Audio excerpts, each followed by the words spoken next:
আল্লাহ পাকের প্রতিটা সৃষ্টি এক একটা রূপক মেসেজ দিচ্ছে। জানেন, রাবার গাছ দেখেছেন? রাবার গাছ, যে গাছ থেকে রাবার হয়, গাছটাকে দেখবেন পরিচ্ছন্ন, গাছটা পরিষ্কার। যে নিজে পরিষ্কার করে সে নিজেও পরিচ্ছন্ন। জমিনের মধ্যে দেখবেন মৃত জমিন, বৃষ্টি পড়লো, সজীব হয়ে উঠলো। সবুজ ধান ক্ষেত, এই সবুজ ধান ক্ষেতটা আপনার যৌবন, আস্তে আস্তে ফসল হবে। এই ফসল হওয়ার টাইমটা হচ্ছে আপনার পৌরত্ব। এরপরে ফসলটা কেটে ফেলা হবে। এই ফসলটা আপনার ভালো কাজ, আমলে সালেহ, এটাকে রেখে দেওয়া হবে। বাকিটাকে হলুদ বর্ণের যে খড়কুটা, এটাকে জ্বালিয়ে দেওয়া হবে। এই যে ধান গজালো, একটা সিজন গেল, এর মধ্যে আপনার দুনিয়ার জীবনের হায়াতের রূপকথা আছে। জি, পাহাড়কে দেখেন, পাহাড় বিশালতা নিয়ে দাঁড়িয়ে থাকে। ওর গায়ে যতই ঢিল মারেন, লাথি মারেন, সমালোচনা করেন, সে নড়বে না তার জায়গা থেকে, থাকবে। সে ওর জায়গায় স্থির থাকবে, কিন্তু সে শান্ত থাকে, সে চিল্লাফাল্লা করে না। তাই যারা সাহসী বীর, তারা বেশি কথা বলে না, শান্ত থাকে। যারা পাহাড়ের মতো দৃঢ়, ওরা বেশি কথা বলে না। সাগরকে দেখেন, বিশাল সাগর, কক্সবাজারে যান, সাগরকে বিশাল সাগর গর্জন করছে, ভিতরে অনেক সম্পদ, অনেক মাখলুক আছে। আপনি সামনে গিয়ে দাঁড়ান, বিনয়ের সাথে আপনার পা ধুয়ে দিবে, কোনো অহংকার করবে না। প্রতিটা সৃষ্টি আল্লাহ পাকের এক একটা মেসেজ দেয়। ঠিক মেয়ে মানুষও একটা মেসেজ দেয়। কি মেসেজ? আল্লাহ পাক মানুষকে সবচেয়ে সুন্দর করে সৃষ্টি করেছেন, আর মানুষের মধ্যে মেয়েদেরকে সবচেয়ে বেশি সুন্দর করে সৃষ্টি করেছেন। আল্লাহ পাকের সবচেয়ে সুন্দর সৃষ্টি হচ্ছে মেয়েরা, এবং তারা খুব নরম হয়, নরম, প্রজাপতি ধরার মতো। প্রজাপতিকে ধাপ করে ধরতে পারবেন না আপনি, শক্ত করে ধরতে গেলে প্রজাপতি নষ্ট হয়ে যাবে, মরে যাবে। প্রজাপতিকে কোমল ভাবে ধরতে হবে। ঠিক মেয়েদের সামনেও আপনার কোমল থাকতে হবে। বেশি হার্ড হতে যাবেন, শেষ। আমি আপনার গার্লফ্রেন্ডের সামনে কোমল হতে বলি নাই, আপনার ওয়াইফের সামনে হতে বলেছি। কোমল থাকলে আপনি জিতে যাবেন। দেখবেন দুনিয়া চিল্লা ফাল্লা করছে আপনার বাসায়, আপনি চুপচাপ আছেন, পাহাড়ের মতো কোমল আছেন। 5 মিনিট পর দেখবেন নিজেই ঠান্ডা হয়ে এসে বলছে, আচ্ছা সরি, ভুল হয়ে গেছে। আর যদি আপনি চিল্লা ফাল্লার কাউন্টার দিতে যান, তাহলে দেখবেন সুটকেস গোছানো শেষ, বাবার বাড়ি চলে গেছে। ডিল করা খুব ডিফিকাল্ট। এখানে আপনাকে খুবই সবরের পরিচয় দিতে হবে। আল্লাহ পাক বোঝার তৌফিক দান করুন। আর আমরা মা বোনদেরকে রিকোয়েস্ট করব, 4টা মূলনীতি মেনে কাপড় চোপড় পরবেন। আপনার কাপড়টা এমন হবে না যে কাপড়টা পরলেও অঙ্গ প্রত্যঙ্গ দেখা যায়, বোঝা যায়, এমন হবে না। কাপড়টা এমন হবে না এত টাইট ফিটিং যে আপনার অঙ্গের উঁচু নিচু অবয়ব বোঝা যায়, এমন হবে না। কাপড়টা এমন হবে না যেটা অমুসলিমদের পোশাক, আর কাপড়টা এমন হবে না যেটা পুরুষদের পোশাক। এই মূলনীতিগুলো মেনটেন করে কাপড় পরবেন ইনশাআল্লাহ। এছাড়াও মেয়েদের কথায় পর্দা আছে, চলনে পর্দা আছে, ওঠা বসায় পর্দা আছে। নামাজ পড়ার সময় তাদেরকে কিছুটা শালীনভাবে নামাজ পড়তে হয়। তাদের চোখের দৃষ্টির মধ্যে পর্দা আছে।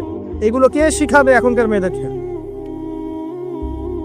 সবসময় বিজি দেখবেন নতুন কোন সিরিয়াল আসছে, নতুন কোন ফ্যাশন আসছে, নতুন কোন পার্লারে কি আসছে, কোন কাটিং আসছে, কোন নায়িকা আসলো, ও যে বাংলাদেশে কোন এক নায়িকা আসছে,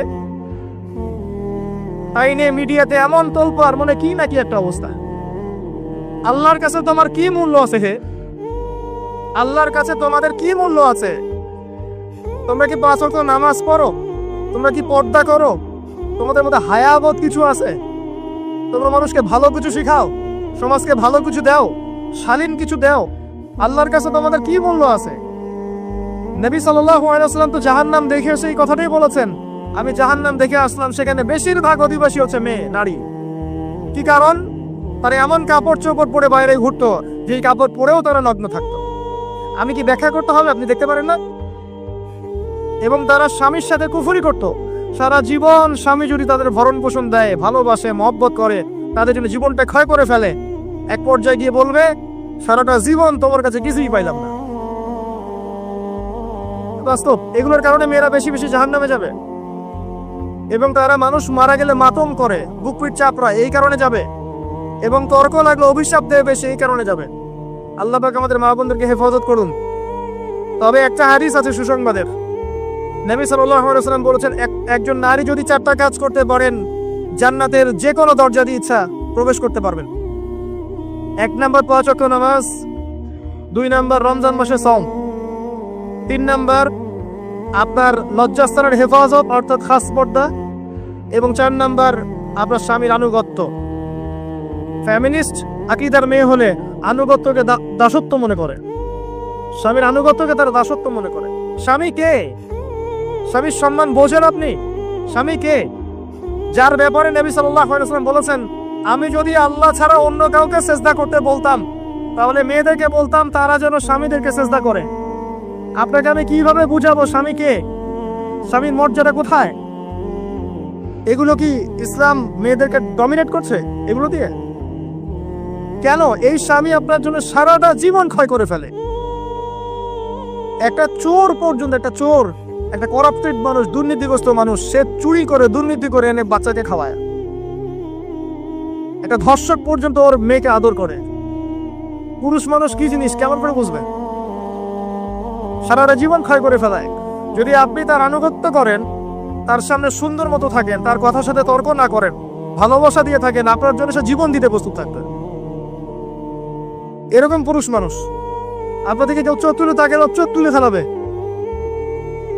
এরকম পুরুষ মানুষ। আর এখন তো পরিস্থিতি ডিফারেন্ট। বাসায় পুরুষ বাইরের ছেলের সাথে ফোনে প্রেম হয়ে গেছে, পালাই চলে গেছে, বিয়ে করে ফেলছে। দেখবেন বাসায় স্ত্রী আছে, বাইরের মেয়ের সাথে প্রেম করে বিয়ে করা শেষ। বিয়ে করলে সমস্যা নাই, ব্যভিচার করে ফেলছে। বিয়ে সে করতেই পারে, সেদের সমতা রক্ষা করতে পারে, সেটা তার ডিফারেন্ট ইস্যু, এটা অন্য ইস্যু। তো স্বামীর আনুগত্য আপনি কিভাবে বুঝাবেন? এটা দাসত্ব নয়। নবী সাল্লাল্লাহু আলাইহি ওয়াসাল্লাম বলেছেন, কোন স্বামী যদি কোনো স্ত্রীকে চায়, তার প্রয়োজনের জন্য চায়, মহব্বতের জন্য, স্ত্রী যদি চুলায় রান্না করতে থাকে, ওই রান্না ফেলে দিয়ে তাকে আসতে হবে। হাদিস। রাতের বেলা স্বামী স্ত্রী শুয়েছে, স্বামীর চাহিদা আছে, স্ত্রীর কোনো সমস্যা নাই, স্ত্রী ফিট, ইচ্ছা করেই অহেতুক স্বামীকে বলল আমি রাজি না, উল্টা পাশে মুখ করে ঘুমিয়ে গেল। আল্লাহর নবী বলছেন, সারা রাত আল্লাহর পক্ষ থেকে একজন ফেরেশতা আসবে, এসে এই নারীকে অভিশাপ দিতে থাকবে। এখন এগুলো হাদিস শুনলে বলবে যে ইসলাম তো মেয়েদেরকে ছোট করছে। একজন মেয়ে তার একজন স্বামীর কথা বলছে, স্বামী তার মেয়ে, তার স্ত্রী, তার মা, তার বোন, সবাইকে তার মিরাসের হক দিতে হয়। একজন মেয়ে তার বাবার সম্পত্তি পায়, কোনো কোনো ক্ষেত্রে তার ভাইয়ের সম্পত্তি পায়, তার স্বামীটা তো পাই, তার ছেলের টক, নানি হলেও সম্পত্তির হক আছে। একটা মেয়েকে চতুর্দিক থেকে সিকিউর করা হয়েছে ইসলামে। তারপরেও কিছু ফ্যামিনিস্টের কারণে এরা বলবে যে মেয়েদেরকে ইসলাম ছোট করছে। হ্যাঁ, মেয়েদেরকে ইসলাম কেন ছোট করছে? কারণ পর্দা করেছে, বাইরে বেরোতে বলেছে, ঢ্যাং ঢ্যাং করে নগ্ন হয়ে বেরোতে নিষেধ করেছে, এই কারণে। যদি বলে যে ইসলাম আপনাদেরকে ফ্রি মিক্সিং এর স্বাধীনতা দিচ্ছে, আপনারা সবাই ফ্রি মিক্সিং করেন, গেঞ্জি পরেন, টি শার্ট পরেন, স্যান্ডো গেঞ্জি পরে বাইরে ঘুরে বেড়ান, টাইট ফিটিং প্যান্ট পরে বাইরে ঘুরে বেড়ান, সব জায়গায় আপনারা ফ্রি মিক্সিং করেন, পর্ন দেখেন, জেনা করেন, মদ খান, ইসলাম খুব ভালো। তখন তোমাদের জন্য তো ইসলাম নয়, তোমরা জাহান্নামে যাও, আল্লাহর কি আসে যায়? ইসলাম তোমাদের জন্য নয়, তোমরা জাহান্নামে গিয়ে মরো, ইসলামের কিছু যায় আসে না। আল্লাহর ওয়াস্তে পারিবারিক আদর্শের দিকে ফোকাস করে প্রিয় ভাই। নিজে জাহান্নামের আগুন থেকে বাঁচেন, পরিবার বর্গকে বাঁচান, পরিবার একটা পার্ট হচ্ছে আপনার পিতামাতার সাথে খারাপ আচরণ করতে যায় না আল্লাহর ওয়াস্তে। সেই ব্যক্তির জন্য ধ্বংস যার পিতামাতা বেঁচে আছে, তাদের হক আদায় করে সে জান্নাতে যেতে পারলো না, তার জন্য ধ্বংস।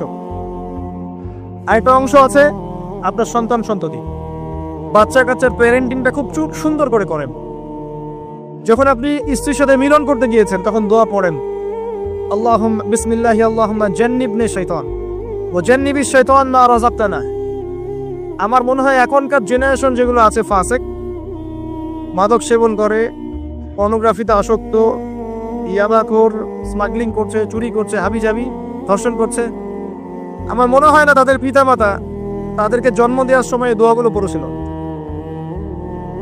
কারণ পিতামাতা এই দোয়া পড়লে ওই সন্তানকে শয়তান স্পর্শ করতে পারে না। সন্তান হবে, সন্তান ছেলে হোক মেয়ে হোক, আপনার এটা নিয়ে মন খারাপ করার কিছু নাই। একজন কন্যা সন্তানকে লালন পালন করে সৎ পাত্রে পাত্রস্থ করলে এই মেয়ে পরকালে আপনার জন্য জাহান্নামের আগুন থেকে ঢাল হয়ে যাবে। যার কাছে 2জন মেয়ে আছে, 2টা মেয়েকে সে ভালো করে মানুষ করেছে, নবী সাল্লাল্লাহু আলাইহি ওয়াসাল্লাম বলছেন সে জান্নাতে আমার সাথে এমন করে থাকবে। এইভাবে কেউ যদি বিধবার দায়িত্ব নেয়, সেও নবী সাল্লাল্লাহু আলাইহি ওয়াসাল্লামের সাথে এইভাবে থাকবে। এতিমের দায়িত্ব নেয়, এইভাবে থাকবে। ফ্যান্টাসিতে ভুগছেন, একটা এতিম মেয়েকে বিয়ে করেন, একটা অসহায় তালাকপ্রাপ্ত মেয়েকে বিয়ে করেন, একটা বিধবা মেয়ে যার স্বামী মারা গেছে, কেউ নাই দেখার, তাকে বিয়ে করেন, তারপরে বোঝা যাবে আপনার মধ্যে কতটুকু দিন আছে। আর বর্তমান সভ্যতা আমাদের কি সমাধান দিবে? সবাই যদি দিনদার একটা করে ক্যাটরিনা খোঁজে, এতিম, এই বিধবা, এই যাদের দেখার কেউ নাই, এই মেয়েগুলা কি রাষ্ট্রের সম্পত্তিও থাকবে? এদের দায়িত্ব কে নিবে? পুরুষরা যদি দায়িত্ব না নেয়, কে দায়িত্ব নিবে? এখন কেউ যদি ওদের দায়িত্ব নিতে যায়, তখন তাকে আবার খারাপভাবে উপস্থাপন করা হয়, এই ব্যক্তির মনে হয় চরিত্র খারাপ। কিন্তু এদিকে বাইরে 10টা জেনা করে বেড়াচ্ছে, কোনো সমস্যা নেই, এগুলো কুস্কায়। এইসব জাহেলদের জন্য ইসলাম নয়। ইসলামের প্রতিটা বেসিক ফান্ডামেন্টাল মানবতার কল্যাণের জন্যই এগুলোকে ফরজ করা হয়নি। আপনি নফল, আপনার সামর্থ্য থাকলে আপনি করতে পারেন, না করলে কোনো সমস্যা নেই। কেউ যদি করে যে ইসলাম পরিপূর্ণরূপে পালন করার চেষ্টা করছে, এটার উপর আমল করার চেষ্টা করছে, তাহলে আপনি তাকে ক্রিটিসাইজ করছেন কেন? কি সমস্যা আপনার? আরেকটা পাওয়ার হচ্ছে সন্তান সন্ততি। বাচ্চা কাচ্চাকে ছোটবেলা থেকেই মানুষ করতে হবে এমন ভাবে যাতে করে বড় হয়ে এরা এই উম্মার খালেদ এবং ওমর হতে পারে। বাচ্চা ছোট বাচ্চাকে আপনি ভালো খাবার দেন, মায়ের স্নেহ দেন, বাবা মার সাথে রাখেন, একটু গ্রাম্য পরিবেশে নিয়ে গিয়ে তাকে বড় করেন। কেন বলছে কথা?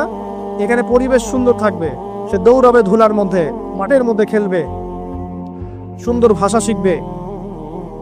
এরপরে তাকে ভালো প্রতিষ্ঠানে পড়ান।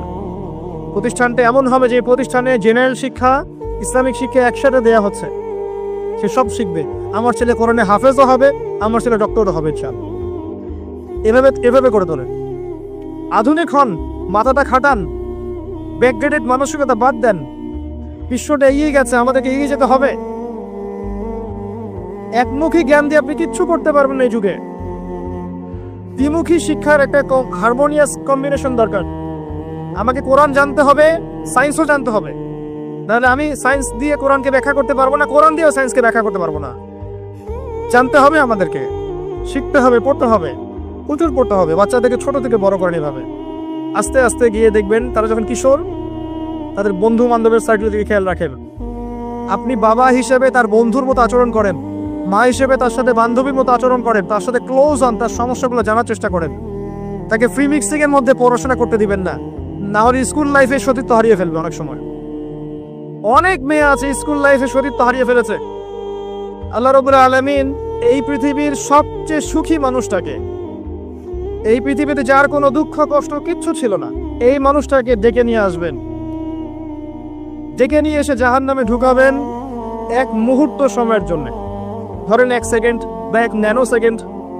এরপরে বের করে নিয়ে আসবেন, নিয়ে এসে বলবেন পৃথিবীতে কি সুখে ছিলে? সেই ব্যক্তি বলবে সুখ কি জিনিস হে আল্লাহ আমি জানি না। আমি কি বুঝাতে পারছি ভাই? সুখ কি জিনিস আমি জানি না। আর আল্লাহ রাব্বুল আলামিন এই পৃথিবীর সবচাইতে কষ্টে থাকা মানুষটাকে ডেকে নিয়ে আসবেন, এনে জান্নাতে ঢুকাবেন, ঢুকে 1 মুহূর্ত সময় রাখবেন, বের করে নিয়ে আসবেন। বলবেন পৃথিবীতে কষ্টে ছিলে? সেই বান্দা বলবে কষ্ট কি জিনিস আল্লাহ আমি জানি না। এটাই সেই আয়াতের ব্যাখ্যা বলা যায়। আল্লাহ পাক বলেছেন কুল্লু নাফসিন যায়িকাতুল মাউত, প্রত্যেকটা নফস বা আত্মা মৃত্যুর স্বাদ গ্রহণ করবে। ওয়া ইন্নামা তুওয়াফাউনা উজুরাকুম ইয়াউমাল কিয়ামাহ, কিয়ামতের মাঠে তোমাদের পূর্ণ প্রতিদান দেয়া হবে। ওই দিন ফামান যুহজিহা আনিন নার ওয়া উদখিলাল জান্নাহ ফাকাদ ফাজ, সেদিন যাকে আল্লাহ পাক জাহান্নাম থেকে বাঁচাবেন, জান্নাতে প্রবেশ করাবেন, একমাত্র সে ব্যক্তি সফল, আর কেউ সফল নয়। এই আয়াতটা হচ্ছে দ্য ডেফিনেশন অফ সাকসেস, যার পিছনে আমরা ছুটছি। আমরা সাফল্যের পিছনে ছুটি না। সফল হতে হবে, নিজের পায়ে দাঁড়াতে হবে, টাকা পয়সা করতে হবে, বাড়ি গাড়ি করতে হবে, ব্যাংক ব্যালেন্স করতে হবে, জমি জমা করতে হবে, একটা সুন্দরী গার্লফ্রেন্ড চাই, একটা স্ত্রী চাই, তাই না? আমরা সাফল্যের পিছনে ছুটতে চাই, আর আমাদেরকে বস্তুবাদী দর্শন শেখায়, এগুলোই সাফল্যের মানদণ্ড। তা আল্লাহ পাক এখানে বলছেন যাকে জাহান্নাম থেকে বাঁচানো হবে আর জান্নাতে প্রবেশ করানো হবে, এই ব্যক্তি ছাড়া কেউ সফল না।